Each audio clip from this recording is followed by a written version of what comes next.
Cheers. I think we've got cats all wrong.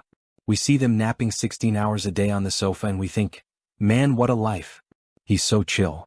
But if we're being honest with each other for a second, most of the time they're just bored out of their minds.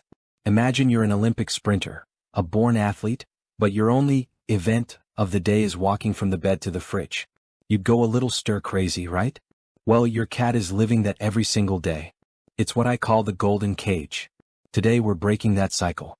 I'm going to show you why playtime isn't a luxury, it's a biological requirement, and how you can transform your tiny living room tiger just by understanding the 15-minute rule.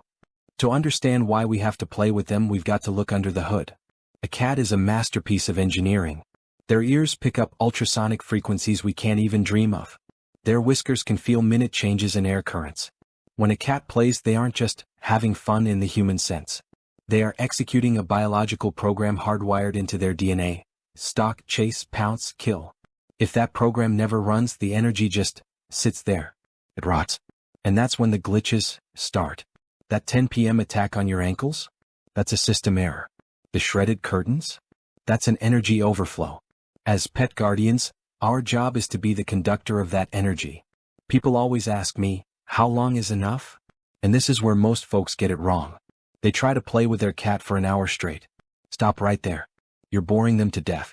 Your cat isn't a sled dog, they're a sprinter. After 20 minutes, their body starts to overheat and their brain checks out.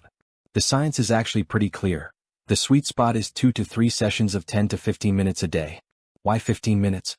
Because that's the time it takes to get the heart rate up without dangerously draining their glycogen stores.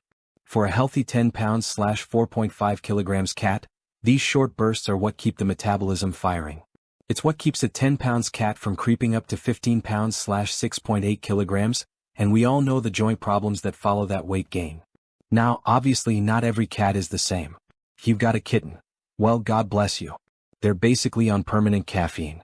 For them, you're looking at 5 or 6 super short sessions. It's intense, but it's over fast. But let's talk breeds. If you've got a Bengal or an Abyssinian, you don't have a cat. You have a high-performance athlete that needs serious intensity.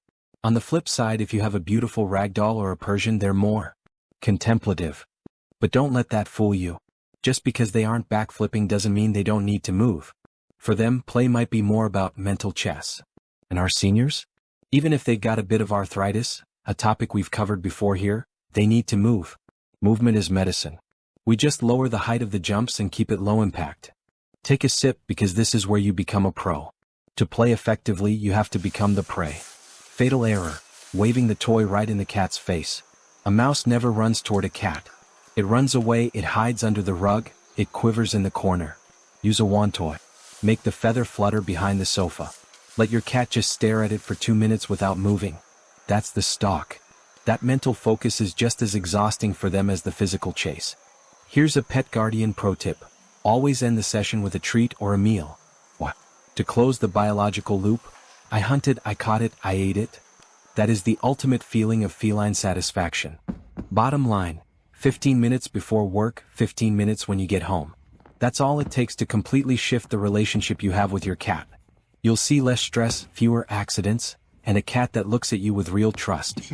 If you want to know which gear I personally use, the stuff that actually survives more than 2 days, check out forpetguardians.com. I've listed my top picks for our North American audience there. Thanks for grabbing a drink with me today. Keep being their hero. I'll see you in the next one. Cheers.